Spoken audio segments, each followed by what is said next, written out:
Hi friends, welcome to സിനിയോറ.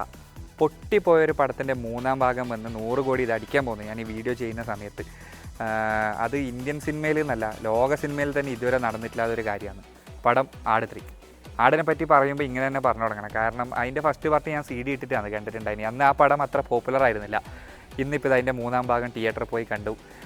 നേരെ പടത്തിലോട്ട് വരാം. പടം ഗംഭീരം എന്ന് പറഞ്ഞാൽ അടിപൊളി എന്ന് പറഞ്ഞാൽ ഒരു രക്ഷയില്ല. മിനിറ്റിന് സ്ഥിരം ആട് ഫോർമുലയിലുള്ള പരിപാടി. ഇതിൻ്റെ ടെക്നിക്കൽ സൈഡിനെ പറ്റി ഞാൻ അധികം കാര്യമായിട്ട് പറയുന്നില്ല. കാരണം പടം കണ്ടുകൊണ്ടിരിക്കുമ്പോൾ ഞാൻ അതിനെപ്പറ്റി ബോധേഡല്ലായിരുന്നു എന്നില്ല സത്യം. അതിനില്ല, കാരണം സ്ക്രിപ്റ്റ് തന്നെയാണ്. കാരണം സ്ക്രിപ്റ്റിൽ മിനിറ്റിന് കൊണ്ടും കൊടുത്തുമില്ല സാധനങ്ങളുണ്ട്. ഇപ്പോൾ സിറ്റുവേഷണൽ കോമഡി ആയാലും വെർബൽ കോമഡി ആയാലും.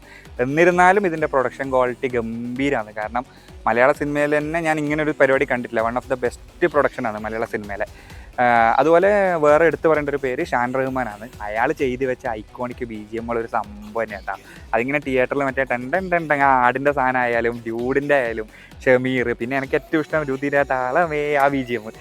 ഇതെല്ലാം ഇങ്ങനെ വന്നു പോകുമ്പോൾ നമുക്ക് ആ ഒരു പഴയ ആടിൻ്റെ നൊസ്റ്റാൾജിയയിലേക്ക് നമ്മൾ തന്നെ പഴയ കാലത്തേക്ക് പോകുന്ന പോലെയല്ല. പഴയ ആടിനെ പറ്റി പറയുമ്പോഴും പുതിയ ആടിനെ പറ്റി പറയുമ്പോഴും മിഥുൻ മാനുവൽ തോമസ് എന്നുള്ള പേര് പറയാണ്ട് നമുക്ക് എവിടെയും പോകാൻ കഴിയില്ല. കാരണം അയാൾ അന്നൊരു സെറ്റപ്പിൽ ചെയ്തു വെച്ചത് ഇന്ന് വേറൊരു സെറ്റപ്പിലാണ് ചെയ്തു വെച്ചത്.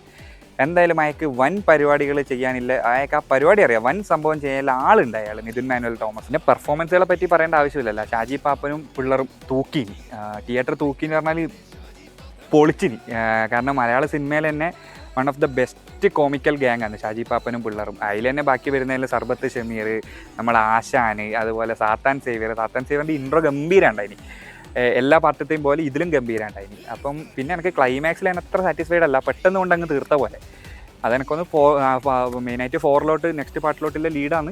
എന്തായാലും പരിപാടി അടുത്ത പാട്ടിലും ഗംഭീരമാവെന്ന് വിചാരിക്കാം. ഇപ്പോൾ കൂടുതൽ കാര്യങ്ങളൊന്നുമില്ല. നിങ്ങൾ ഇത് മാക്സിമം നിങ്ങളെ ഫ്രണ്ട്സൊക്കെ ആയിട്ട് പോയിട്ട് ചില്ല് ചെയ്ത് കാണാൻ പറ്റുമെങ്കിൽ നേരെ തിയേറ്ററിൽ വിട്ടോ, ഒരു ഫുള്ള് ക്രൗഡിൻ്റെ കൂടെ ഇരുന്നിട്ട് എൻജോയ് ചെയ്ത് കണ്ടോ.